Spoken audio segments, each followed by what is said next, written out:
Ketika pasukan Belanda pertama kali menginjakkan kaki di tanah Jawa pada awal abad ke-17, wilayah yang kini dikenal sebagai Bogor adalah tanah yang syarat akan sejarah. Pada masa itu, bekas ibu kota kerajaan Sunda, Pakuan Pajajaran, sudah lama menjadi kota yang ditinggalkan sejak jatuhnya kekuasaan raja terakhir Prabu Nilakendra pada abad ke-16. Selama 1 abad lamanya, wilayah ini menghilang dari peradaban. Yang tersisa hanyalah hutan lebat, sungai-sungai yang mengalir deras, dan reruntuhan batu penuh lumut yang menjadi saksi bisu kejayaan masa lalu.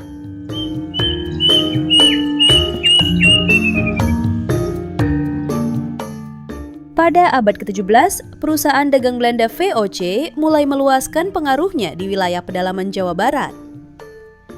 Bogor yang mempunyai letak strategis dikelilingi pegunungan seperti Gunung Salak, Gunung Pangrango, dan Gunung Gede. Dengan iklimnya yang sejuk, dianggap cocok untuk dijadikan kawasan perkebunan dan sebagai tempat peristirahatan. Para pejabat VOC pada awalnya memanfaatkan daerah ini sebagai lahan perburuan dan persinggahan dalam perjalanan dari Batavia ke pedalaman Priangan. Jalan-jalan setapak yang membelah hutan mulai dibangun dan hubungan perdagangan dengan penduduk lokal dibentuk, terutama untuk hasil-hasil bumi seperti kayu, kopi, dan rempah. Transformasi besar Bogor terjadi pada awal abad ke-18. Tahun 1745, Gubernur Jenderal Gustav Willem Baron van Imhoff mendirikan pesanggrahan besar yang kelak dikenal sebagai Istana Buitenzorg. Nama Buitenzorg sendiri berarti bebas dari kekhawatiran, sebuah cerminan dari fungsinya sebagai tempat menghindar dari hiruk-pikuk dan penyakit di Batavia yang saat itu sering dilanda wabah. Bogor kemudian berkembang menjadi pusat pemerintahan musim panas bagi para gubernur jenderal. Jalan raya pos yang dibangun oleh Daendels pada awal abad ke-19 menjadi jalur penghubung Batavia dan Bogor, mempercepat mobilitas dan perdagangan. Jalan raya itu juga menghubungkan Bogor dengan wilayah Parahyangan lainnya melalui jalur puncak. Jalan raya itu dibuat dengan membelah Gunung Megamendung dan memakan korban jiwa yang banyak dari rakyat.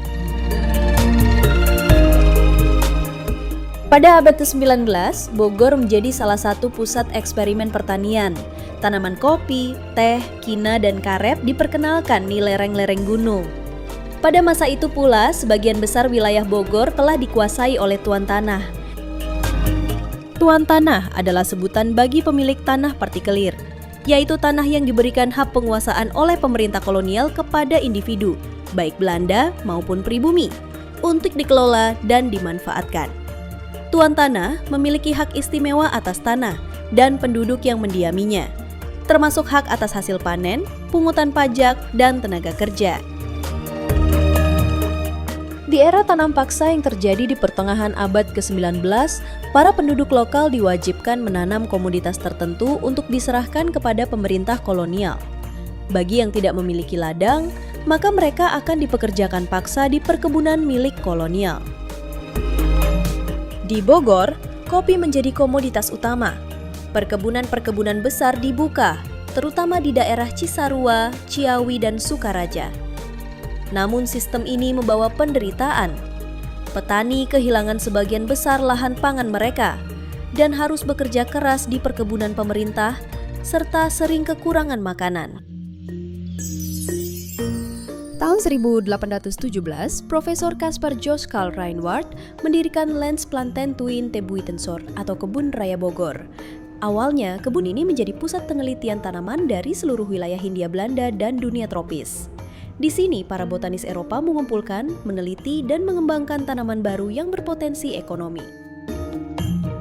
Dari kebun raya ini juga tanaman kelapa sawit pertama kali diperkenalkan oleh pemerintah kolonial Belanda pada tahun 1848. Tanaman ini dibawa dari Afrika dan ditanam di kebun raya Bogor sebagai tanaman koleksi, bukan untuk tujuan komersial. Seiring dibangunnya lembaga-lembaga penelitian dan pertanian, Bogor mendapat julukan kota ilmuwan dan menjadi pusat rujukan untuk penelitian pertanian dan botani. Bogor di masa kolonial adalah kota dengan wajah ganda. Di pusat kota Buitenzorg berdiri rumah-rumah besar berarsitektur Eropa, jalan lebar yang teduh oleh deretan pohon dan taman-taman luas. Para pejabat Belanda hidup dengan nyaman, ditemani udara pegunungan yang sejuk. Namun di pinggiran, rakyat pribumi tinggal di kampung-kampung sederhana. Mereka bekerja sebagai buruh perkebunan, pengangkut barang, atau pembantu rumah tangga bagi keluarga Eropa. Perbedaan kelas sangat terasa. Akses pendidikan, kesehatan, dan fasilitas umum hampir seluruhnya berpihak kepada penduduk Eropa dan kalangan priai yang dekat dengan pemerintahan kolonial. Ketimpalan sosial pada masa kolonial terjadi karena adanya perbedaan perlakuan dan posisi dalam masyarakat yang didasarkan pada ras, etnis, dan status sosial.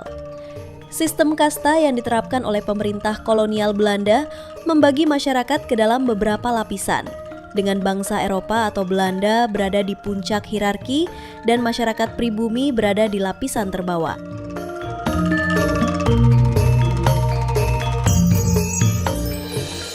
Menjelang awal abad ke-20, pembangunan infrastruktur semakin pesat. Jalur kereta api Batavia-Buitenzorg dibuka pada 1873, memudahkan pergerakan orang dan hasil bumi. Bogor pun menjadi salah satu destinasi wisata populer bagi warga Batavia yang ingin beristirahat dari panas dan polusi. Setelah pecahnya Perang Dunia Kedua dan Jepang menduduki Hindia Belanda pada tahun 1942, era panjang kekuasaan kolonial Belanda di Bogor pun berakhir. Namun jejaknya masih nyata hingga kini, mulai dari Istana Bogor, Kebun Raya, bangunan sekolah dan gereja tua, hingga tata kota yang masih menyimpan aroma Eropa. Tidak banyak sejarah Bogor di seputar pendudukan Jepang yang hanya berlangsung selama 3 tahun. Namun di masa Jepang inilah, semangat nasionalisme dan perjuangan kemerdekaan mulai tumbuh. Hal ini tercermin dari pembentukan laskar dan pasukan kerakyatan. Peranan pembela tanah air atau PETA telah melahirkan pejuang-pejuang rakyat yang menjadi cikal bakal pasukan Tentara Nasional Indonesia. Di luar itu, tidak banyak catatan sejarah yang tersingkap.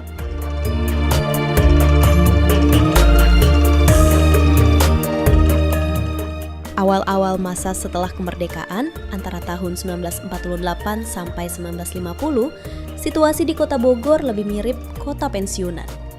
Bahkan sampai tahun 60-an, pusat kota tampak masih lenggang. Angkutan dalam dan luar kota masih terbatas, terminal masih menempati lahan di sekitar Jalan Oto Iskandar-Dinata, Pasar Bogor, dan Kebun Raya. Istana Bogor yang pernah menjadi rumah dinas para gubernur jenderal itu, di tahun 1950 sampai 1960 banyak dimanfaatkan untuk kegiatan kenegaraan. Dalam dunia pendidikan, penelitian dan kegiatan ilmiah lain tampak mulai menggeliat ketika Universitas Indonesia melepaskan pendidikan tinggi, MIPA, dan Fakultas Kedokteran Hewan kepada perguruan tinggi yang berdiri di Bogor yang dikenal dengan nama Institut Pertanian Bogor atau IPB.